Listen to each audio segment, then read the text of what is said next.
भारताचे शेक्सपियर म्हणून ओळखले जाणारे भाषाप्रभू राम गणेश गडकरी यांची बदनामी केल्याच्या निषेधार्थ एकवटलेल्या चांद्रसेनीय कायस्थ प्रभू समाजाने ठाणे शहरात आज तीव्र निदर्शने करून राष्ट्रवादीचे आमदार अमोल मिटकरी यांचा जाहीर धिक्कार केला।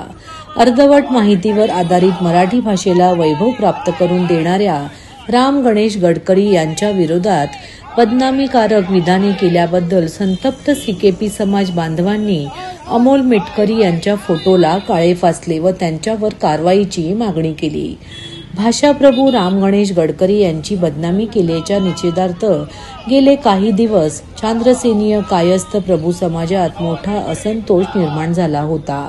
भारताचे शेक्सपियर म्हणून संपूर्ण जगात ओळख असलेल्या व मराठी भाषेचे वैभव वाढवणाऱ्या राम गणेश गडकरी यांच्या विरोधात अपुऱ्या माहितीवर केलेल्या विधानांमुळे सीकेपी समाजात तीव्र नाराजी पसरली होती। त्याचे पडसाद आज ठाण्यात उमटले। ठाणे शहरात जमलेल्या सीकेपी बांधवांनी ठाण्याच्या शासकीय विश्रामगृहाबाहेर तीव्र निदर्शने केली व अमोल मिटकरी यांच्यावर कारवाईची मागणी केली। तसेच निवेदन राज्याचे मुख्यमंत्री देवेंद्र फडणवीस यांनाही पाठवण्यात आले। राम गणेश गडकरी यांच्या एका अपूर्ण नाटकातील एक उतारा उचलून अमोल मिटकरी आमदारांनी विधान भवनाच्या आवारामध्ये त्यांच्या राष्ट्रलाध्यपणे भाष्य केले। त्यांना अट्टल, दारुडा, नालायक असे वाईट शब्दप्रयोग वापरले आणि याचा निषेध करण्यासाठी आम्ही हा निषेध मोर्चा आयोजित केला होता। खरं तर ज्यांनी महाराष्ट्र घडवला असा समाज सीकेपी समाज आहे। शिवछत्रपतींच्या काळापासून बाजीप्रभू देशपांडे असतील, मोरार बापू असतील, रंगो बापूजी असतील, अनेकांचं योगदान या महाराष्ट्र घडवण्यामध्ये झालेलं आहे। हिंदुत्व सम्राट बाळासाहेब ठाकरे हे आपले ज्ञातीचे भूषण आहेत आणि असं असताना या ज्ञातीच्या एका ज्ञातिश्रेष्ठाबद्दल जे अनुद्गार या अभ्यास नसलेल्या आमदारांनी केलेले आहेत याचा निषेध करण्यासाठी आज सीकेपी समाज रस्त्यावर उतरला आहे। ज्यांच्या नावे महाराष्ट्रामध्ये अनेक वास्तू उभ्या आहेत, ज्यांना मराठी भाषेचा शेक्सपियर म्हटलं जातं, ज्यांच्या नावे महाराष्ट्र सरकार अनेक पुरस्कार देते, अशा माणसांविरुद्ध त्याच सरकारच्या म्हणजे विधान भवनामध्ये बसून एक आमदार जर बोलत असेल तर खरं तर याच्यावर ताबडतोब निलंबनाची कारवाई माननीय मुख्यमंत्र्यांनी केलीच पाहिजे होती, परंतु ती झाली नाही। तसं करावं असा आग्रह करणारे एक पत्र सीकेपी समाजातर्फे आणि सीकेपी समाजाच्या सर्व ज्ञाती संस्थांतर्फे आमच्यातर्फे गेलेलं आहे। आशा करतो की मुख्यमंत्री साहेब याची दखल घेऊन हे करतील, परंतु हा आवाज सर्वांपर्यंत पोहोचवण्यासाठी आम्ही सीकेपी समाज आज रस्त्यावर उतरला आणि अमोल मिटकरी या आमदाराचा निषेध केला। त्याच्या वक्तव्याचा निषेध आहे आणि हे वक्तव्य एका अमोल मिटकरीचं नाही, एक वृत्ती आहे महाराष्ट्रामध्ये सध्या। तर वारंवार अशा प्रकारची बेताल वक्तव्य करून वरिष्ठांचा ज्येष्ठांचा निषेध केला, अपमान केला जातो, या संस्कृतीला काय म्हणा? या संस्कृतीला फक्त एवढंच म्हणायचे की ज्यांना सवंग प्रसिद्धी मिळवायची असते, ज्यांच्याकडे लोकांना दाखवण्यासारखं काहीच नसतं, ज्यांच्या घराण्याच्या कोणत्याही इतिहासातील वारसा नसतो, त्यांचं समाजाच्या इतिहासात योगदान नसतं, अशी मंडळी फक्त असं कोणाचे नाव घेतात आणि प्रसिद्धी मिळवण्याचा प्रयत्न करतात। हा त्याचाच प्रयत्न एक आहे असं आम्ही समजतो। आम्हाला अमोल मिटकरींना असं विचारायचं आहे की त्याने राम गणेश गडकरींचं एक तरी पुस्तक वाचलंय का, एक तरी कविता वाचली आहे का, तुमचा अभ्यास किती आहे राम गणेश गडकरींवर, याचा तुम्ही पहिले खुलासा करा आणि त्याच्यानंतर या गोष्टी बोलायला या। आणि आमचं सीकेपी समाजातर्फे आम्ही अशी मागणी करतोय की अमोल मिटकरींचा ताबडतोब राजीनामा घ्यावा आणि हा आमच्या सीकेपी समाजाच्या स्वार्थासाठी नाही तर मराठी भाषा ही मागच्या वर्षी 2 वर्षापूर्वी जिला राजभाषा म्हणून दर्जा दिलेला आहे, अशा या दर्जा दिलेल्या भाषेचे शेक्सपियर, भाषाप्रभू अशा व्यक्तींबद्दल तुम्ही काय बोलताय याचं थोडंसं तरी भान असायला पाहिजे।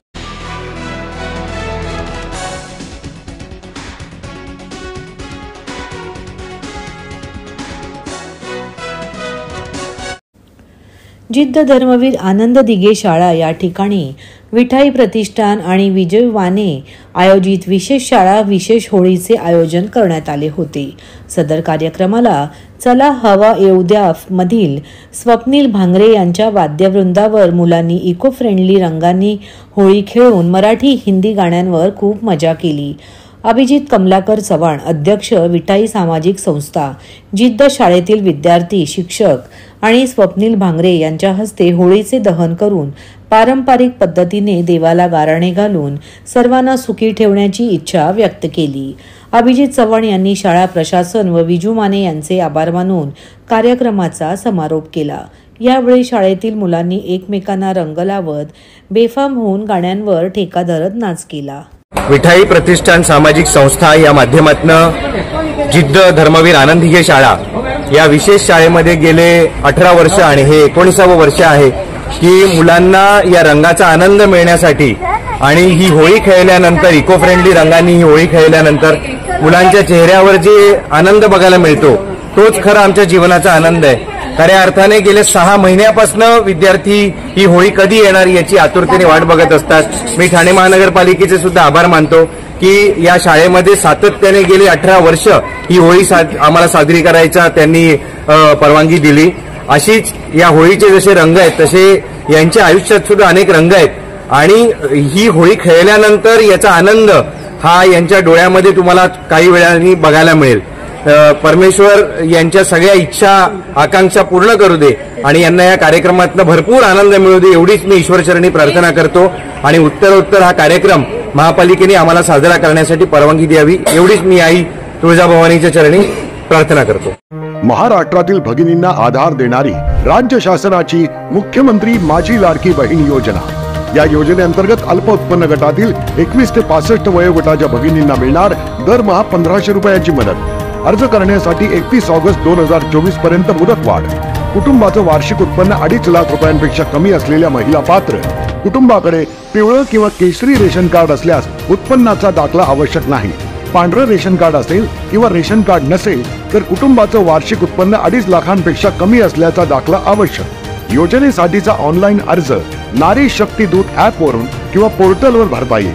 ज्या भगिनींना ऑनलाईन अर्ज भरता येत नसेल त्यांच्यासाठी अंगणवाडी, ग्रामपंचायत, वॉर्ड ऑफिस, सेतू सुविधा केंद्रामध्ये किंवा आशाताई बचत गटाच्या CRP यांची मदत उपलब्ध. आता आपल्याला अभिमानाने म्हणता येईल सुखी आणि सुरक्षित आहे माझी लाडकी बहीण. ठाणे शहरात मोठ्या प्रमाणावर कचरा साचला असून सामान्य ठाणेकर त्रस्त आहेत. या प्रश्नावर 3 ते 4 दिवसात महापालिका प्रशासनाने तोडगा न काढल्यास राष्ट्रवादी काँग्रेसकडून महापालिका मुख्यालयासमोर कचरा टाकला जाईल असा खणखणीत इशारा राष्ट्रवादी काँग्रेसचे प्रदेश प्रवक्ते आनंद परांजपे यांनी आज पत्रकार परिषदेत दिला. तसेच मुंबई महापालिकेतून ब्लॅकलिस्ट केलेल्या एका विशिष्ट ठेकेदारासाठी कचरा कोंडी घडविली जात आहे का असा सवाल करीत मुंब्रा येथील अनधिकृत बांधकामांच्या ठिकाणाहून वसुली करण्यासाठी ठाणे महापालिकेतील काही अधिकाऱ्यांमध्ये स्पर्धा लागली आहे. या प्रकारची दखल घेऊन मुख्यमंत्री देवेंद्र फडणवीस यांनी क्लीन TMC मोहीम हाती घ्यावी असे आवाहन परांजपे यांनी केले. ठाणे शहरात ठिकठिकाणी साचलेल्या कचऱ्यामुळे ठाणेकरांची होणारी गैरसोय आणि मुंब्रा येथील अनधिकृत बांधकामांच्या ठिकाणावरून केल्या जाणाऱ्या खंडणी वसुलीच्या व्हायरल झालेल्या व्हिडिओ संदर्भात राष्ट्रवादी काँग्रेसचे प्रदेश प्रवक्ते आनंद परांजपे यांनी आज पत्रकार परिषद घेतली. आपल्या सगळ्या पत्रकारांचं या पत्रकार परिषदेमध्ये स्वागत करतो. ठाणे शहरामधील अत्यंत एका महत्त्वाच्या प्रश्नावर आपल्या सगळ्यांशी संवाद साधावा म्हणून आजच्या या पत्रकार परिषदेचं आयोजन केले. गेले 3-4 दिवस संपूर्ण ठाणे शहरामधनं कचरा उचलला जात नाहीये आणि शहरातील अनेक भागांमध्ये कचऱ्याचे ढीग हे दिसायला लागलेले आहेत. ठाणेकरांच्या बद्दल आस्था असल्यामुळे या प्रश्नावर राष्ट्रवादी काँग्रेस पक्षाने भूमिका घ्यावी म्हणून ही पत्रकार परिषद आज आयोजित केलेली आहे. गेले 3 वर्ष महासभा नसल्यामुळे सर्व अधिकार हे प्रशासक म्हणून ठाणे महानगरपालिकेच्या आयुक्ताकडे आणि त्यामुळे जी ही अव्यवस्था कचऱ्याबाबत झालेली आहे याच्यासाठी संपूर्णपणे प्रशासन जबाबदार आहे. महापालिकेमधील मुजोर अधिकारी पात्रता नसलेले अनेक वर्ष त्या पदावर असलेले अधिकारी, कोणाच्या शैक्षणिक पात्रतेबद्दल प्रश्नचिन्ह, कोणावर भ्रष्टाचाराचे आरोप, म्हणजे व्हॉट्सअप ग्रुपमध्ये तर सहाय्यक आयुक्ताचा रेट किती नियुक्ती करण्यासाठी हे देखील व्हॉट्सअपवर जी चर्चा होते, हे ठाण्यासाठी दुर्भाग्याची गोष्ट आहे. आणि घनकचरा गेले 3 दिवस जो उचलला जात नाहीये, आपण बघितलं तर वागळेला आंदोलन झालं, इथे कचरा आणू नका, पण कुठलीही पर्यायी व्यवस्था झालेली नाही. मला आठवतं की कोविडच्या काळामध्ये 32 किंवा 30 कोटी रुपये खर्च करून युरोपहून काहीतरी मशिनरी आली.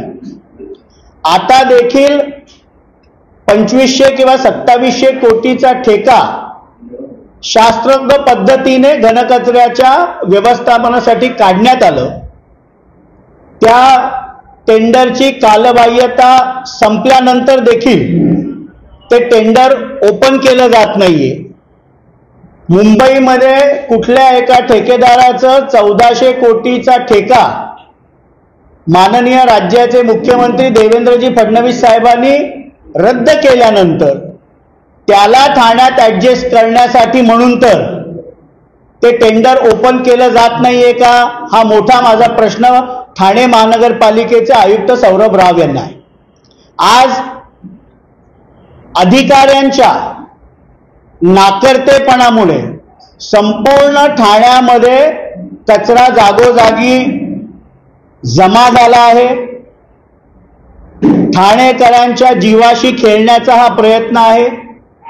पुढच्या 3-4 दिवसामध्ये याच्यावर जर तोडगा निघाला नाही तर राष्ट्रवादी काँग्रेस पक्षातर्फे ठाण्यातील कचरा आम्ही महापालिके मुख्यालयाच्या गेटवर नेऊन टाकणार आहोत.